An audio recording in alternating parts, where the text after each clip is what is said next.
Hi అండి, welcome to Charitha's kitchen. ఈరోజు recipe సొరకాయ బర్ఫీ అండి.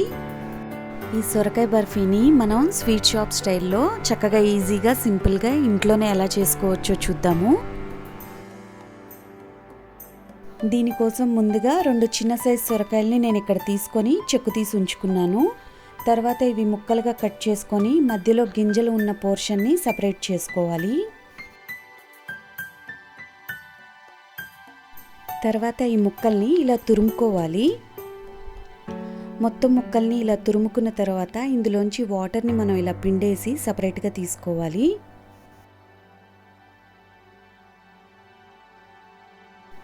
ఇప్పుడు ప్యాన్లో 2 టేబుల్ స్పూన్ నెయ్యి వేసుకొని సొరకాయ తురుముని వేసుకొని మీడియం ఫ్లేమ్ మీద 2 మినిట్స్ కలుపుకుంటూ ఫ్రై చేసుకోవాలి. సొరకాయని మనం తురుముకొని వాటర్ సపరేట్ చేసిన తర్వాత ఎక్కువసేపు పక్కనుంచకూడదండి, వెంటనే మనం కుక్ చేసుకోవాలి. ఇలా 2 నిమిషాలు వేయించుకున్న తర్వాత మూత పెట్టుకొని లో ఫ్లేమ్ మీద ఒక 10 నిమిషాలు ఉడికించుకోవాలి. ఇప్పుడు ఒక మిక్సీ జార్లో 1 గ్లాస్ అంటే 200 ml పాలు తీసుకోవాలి.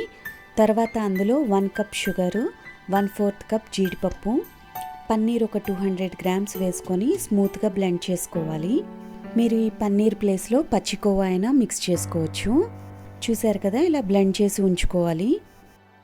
10 నిమిషాల తర్వాత సొరకాయలోంచి వాటర్ అంతా తగ్గి దగ్గర పడింది. ఇప్పుడు ఇందులో మనం బ్లెండ్ చేసుకున్న పేస్ట్ వేసుకొని కలుపుకుంటూ కుక్ చేసుకోవాలి.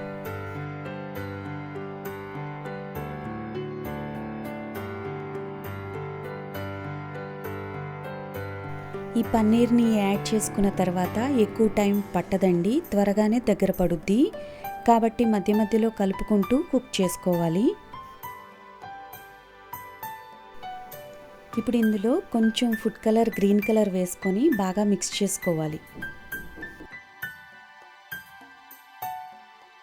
ఇది మనకి బాగా దగ్గర పడే వరకు మనం మధ్య మధ్యలో కలుపుకుంటూ మీడియం ఫ్లేమ్ మీదే కుక్ చేసుకోవాలి.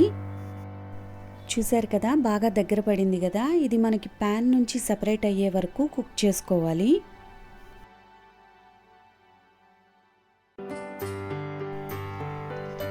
మనకి ఇలా బాగా దగ్గర పడి గీ అనేది రిలీజ్ అవుతూ ఉంటుంది. ఇలా ప్యాన్ నుంచి సపరేట్ అవుతూ ఉంటుందండి. ఇదే కరెక్ట్ కన్సిస్టెన్సీ. ఇంతవరకు కుక్ చేస్తే చాలండి. ఇప్పుడు స్టవ్ ఆఫ్ చేసుకుంటున్నాను ఇక్కడ.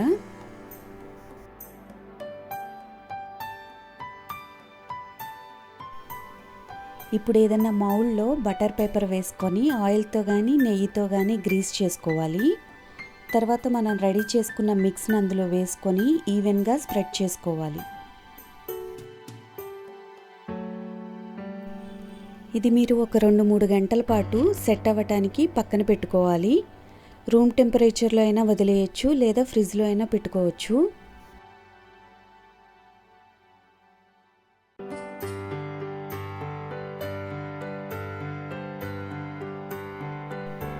ఇది బాగా ఇలా సెట్ అయిన తర్వాత మనం ఇలా డిమోల్డ్ చేసుకోవాలి.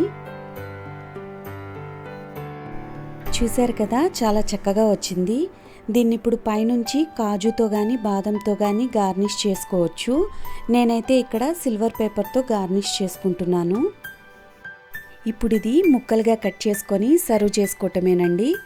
ఎంతో టేస్టీ అయిన మన సొరకాయ బర్ఫీ రెడీ అయిపోయింది. మీరు ఇలా తప్పకుండా ట్రై చేసి చూడండి.